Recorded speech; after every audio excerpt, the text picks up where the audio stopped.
السلام علیکم پیارے دوستو۔ خواجہ غریب نواز جب نئے اجمیر شریف میں آئے تو ایک خیمہ لگایا۔ خواجہ غریب نواز کے خیمے میں خواجہ غریب نواز عصر سے لے کر مغرب کے وقت تک روتے رہتے تھے۔ ایک نوجوان اجمیر شریف سے باہر گیا ہوا تھا پڑھائی کرنے کے لیے۔ کچھ عرصے کے بعد وہ واپس آیا تو اس خیمے کے قریب سے گزر ہوا اس کا اور وہ وہاں سے گزرا تو خواجہ غریب نواز کے خیمے سے رونے کی آوازیں آئیں۔ وہ نوجوان فوراً دیکھتا ہے کہ خواجہ غریب نواز رو رہے ہیں۔ ایک غیر مسلم اسلام قبول نہیں کیا۔ فوراً ہی وہ ہندو لڑکا گھر جاتا ہے اور اپنی ماں سے پوچھتا ہے، یہ مسلمانوں کے گرو کیوں روتے ہیں؟ مسلمانوں کا بابا کیوں روتا ہے؟ میں ہر روز گزرتا ہوں عصر سے مغرب کے وقت، یہ روتا رہتا ہے۔ پھر اس کی ماں نے کہا، جاؤ اسی سے پوچھ لو۔ وہ نوجوان خواجہ غریب نواز کے خیمے کے اندر آیا اور کہا، یا بابا، میں ہر روز یہاں سے گزرتا ہوں، آپ کے رونے کی آواز آتی ہے، بتائیے آپ کیوں روتے ہیں؟ خواجہ غریب نواز نے کہا، تم جاننا چاہتے ہو کہ میں کیوں روتا ہوں؟ میں نے ایک مدت اپنے مرشد کے ساتھ گزاری ہے، مرشد کی خدمت میں گزاری ہے، مجھے اپنے پیر کی یاد رلاتی ہے۔ میں اکثر عصر سے مغرب کے وقت اپنے مرشد کی یاد میں روتا رہتا ہوں۔ اس نوجوان نے کہا، اچھا، میں نے تو سنا تھا کہ انسان کو جب درد ہوتا ہے، تکلیف ہوتی ہے تو تکلیف میں انسان رو لیتا ہے۔ آپ کو تو محبت ہے، کیا محبت میں بھی کوئی انسان روتا ہے؟ خواجہ غریب نواز نے کہا، ہاں اے نوجوان، انسان محبت میں بھی روتا ہے۔ تو اس نے کہا، مجھے بھی رونا ہے، میں بھی رونا چاہتا ہوں، مجھے بھی رونا سکھا دیجیے۔ غریب نواز نے کہا، تو بھی رونا چاہتا ہے؟ کہا، ہاں میں بھی رونا چاہتا ہوں۔ غریب نواز نے کہا، ٹھیک ہے، اس کے لیے دو شرط ہے، پہلی کہ تو مسلمان ہو جا اور دوسری کہ تو میرا مرید ہو جا۔ اس نے کہا، میں ماں سے اجازت طلب کروں گا۔ پھر وہ نوجوان ماں کے پاس گیا اور کہا، ماں میں مسلمان ہونا چاہتا ہوں۔ ماں نے کہا، تو ضدی ہے، جو ارادہ کر لیتا ہے اسے پورا کرتا ہے، جا جو کرنا چاہتا ہے کر لے۔ خواجہ غریب نواز کی بارگاہ میں حاضر ہوتا ہے اور عرض کرتا ہے، یا بابا، میں بھی مسلمان ہونا چاہتا ہوں، مجھے اپنا مرید بنا لیجیے۔ خواجہ غریب نواز نے اسے اپنا مرید بنا لیا۔ خواجہ غریب نواز کا وہ مرید ہو گیا۔ اب خواجہ غریب نواز نے کہا، اب تم سارا وقت میرے ساتھ گزارو گے۔ ناشتے کے وقت خواجہ غریب نواز کے ساتھ، سحری کے وقت خواجہ غریب نواز کے ساتھ، سیر کے وقت خواجہ غریب نواز کے ساتھ، پورا دن خواجہ غریب نواز کے قرب کی کچھ اس طرح سے عادت ہو گئی کہ خواجہ غریب نواز کا دیوانہ ہو گیا، ان کا عاشق ہو گیا۔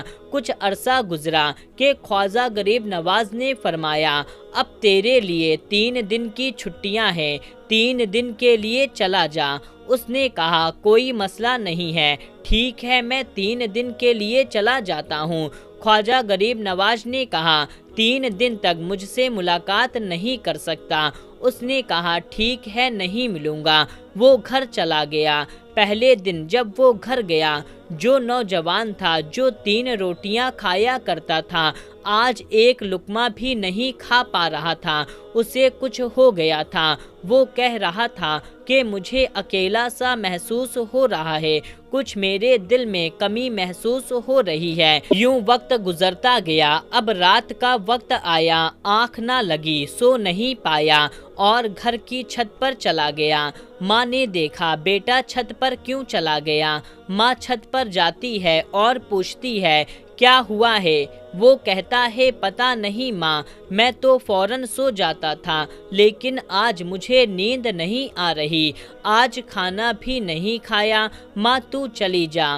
ماں چلی جاتی ہے اور یوں جب سحری کا وقت ہوتا ہے تو اس کی آنکھوں میں آنسوؤں کی برسات شروع ہو جاتی ہے۔ وہ رو رہا ہوتا ہے، اس پر دقت آ رہی ہوتی ہے۔ ماں آتی ہے اور پوچھتی ہے کہ بیٹے کیا ہوا؟ اس نے کہا ماں مجھے پیار ہو گیا ہے، ماں مجھے محبت ہو گئی ہے، ماں مجھے عشق ہو گیا ہے۔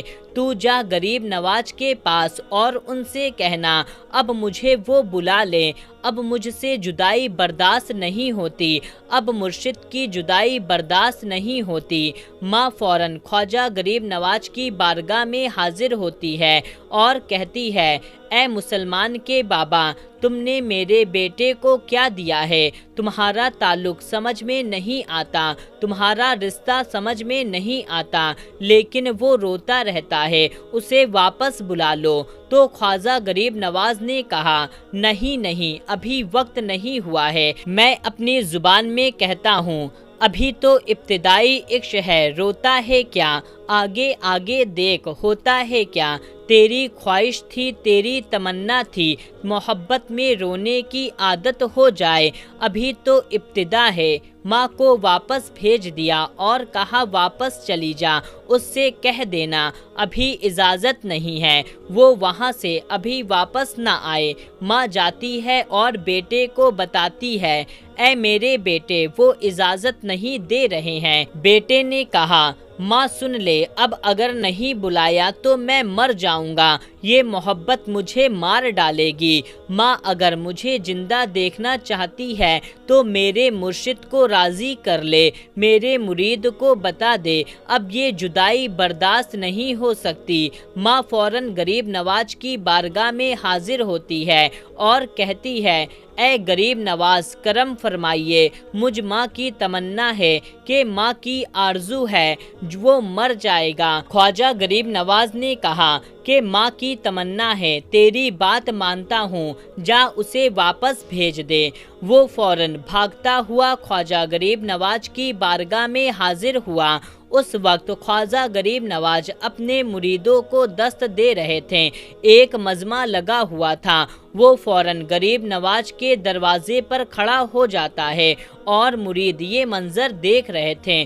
وہ خواجہ غریب نواز کو دیکھتا ہے، خواجہ غریب نواز اسے دیکھتے ہیں۔ وہ میں نے کہا تھا نا، نگاہیں مست ملائی، میں بٹھا کے اٹھے جہاں، وہ بیٹھ گئے میں قدا بنا کے اٹھے۔ خواجہ غریب نواز نے اس کی آنکھوں میں ملائی اور پوچھا اب پتہ چلا محبت میں رونا کیسے آتا ہے؟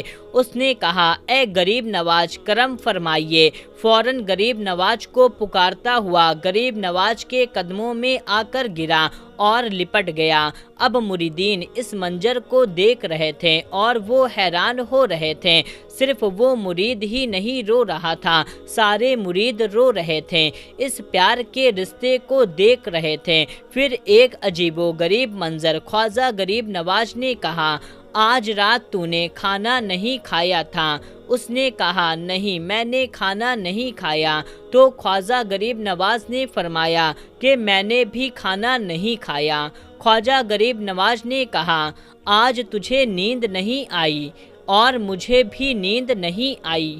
سب مرید دیکھ رہے تھے، وہ مرید بھی رو رہا ہے، خواجہ غریب نواز کے آنکھوں میں بھی آنسو کی برسات ہو رہی ہے۔ میری داستان حسرت وہ سنا سنا کر کے روئے، میری داستان حسرت وہ سنا سنا کر کے روئے، میرے آزمانے والے مجھے آزما کر کے روئیں، ایسا اہل دل ہو کہ فسانۂ محبت سنا کر روئے، وہ مجھے سنا کر روئے میں اسے سنا کر روؤں۔ پیارے دوستو، خواجہ غریب نواز کے لیے اس ویڈیو کو آپ ایک لائک کر دیجئے اور اس ویڈیو کو پورا آخری تک دیکھنے کے لیے آپ کا بہت بہت شکریہ۔